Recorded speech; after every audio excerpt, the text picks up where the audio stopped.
Russia has a new array of nuclear-capable weapons, including an intercontinental ballistic missile that renders defense systems useless, President Vladimir Putin announced Thursday. The ICBM has a longer range than any other and can reach almost any target in the world, Putin said in his annual address to lawmakers and political elites. Other new technologies he highlighted included supersonic missiles and drone submarines that he said cannot be stopped. Putin's marathon speech came 17 days before a presidential election in which he is seeking an unprecedented fourth term in power. It was accompanied by video footage showing some of the new weaponry in action as well as simulations on a giant screen. To rapturous applause, Putin said the new technology had been developed despite skepticism from other countries about Russia's capabilities. "I want to tell all those who have fueled the arms race over the last 15 years, sought to win unilateral advantages over Russia, introduced unlawful sanctions aimed to contain our country's development.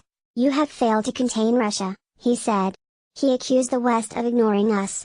"Nobody listened to us." Well, listen to us now. Russia's strong military is a guarantor of peace on our planet. He boasted that Russia's new ICBM is powerful and modern and defense systems will not be able to withstand it, he said. Missile defenses will be useless against it. Other new weapons include the Avangard, an intercontinental hypersonic missile that would fly to targets at a speed 20 times the speed of sound, and a weapons system called Kinzhal, already deployed in southern Russia, that uses hypersonic missiles that can strike targets 1,250 miles away. Putin insisted Russia had no plans to be an aggressor. "We are not going to take anything away from anybody. We have everything we need," he said. Russia's strong military is a guarantor of peace on our planet.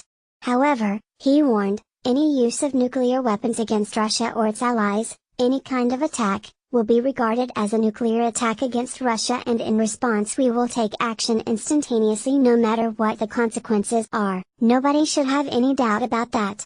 He added, "Our policy will never be based on exceptionalism, we just protect our own interests."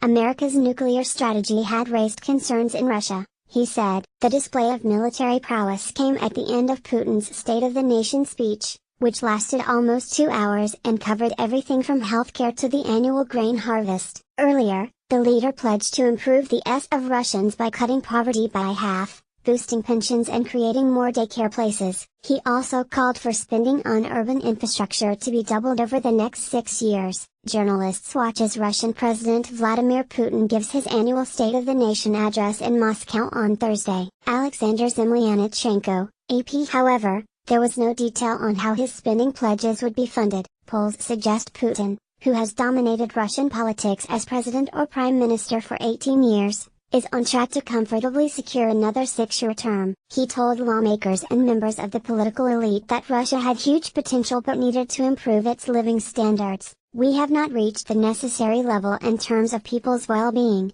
he said. Some 20 million Russians, or almost 1 in 7 people, are still living below the poverty line, Putin added, calling it unacceptable.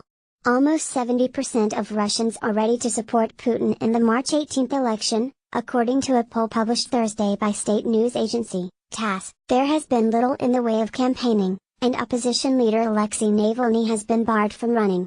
He was arrested January 28 moments before a protest march in Moscow. Navalny wants voters to boycott the election, hoping low turnout will take the shine off Putin's likely win.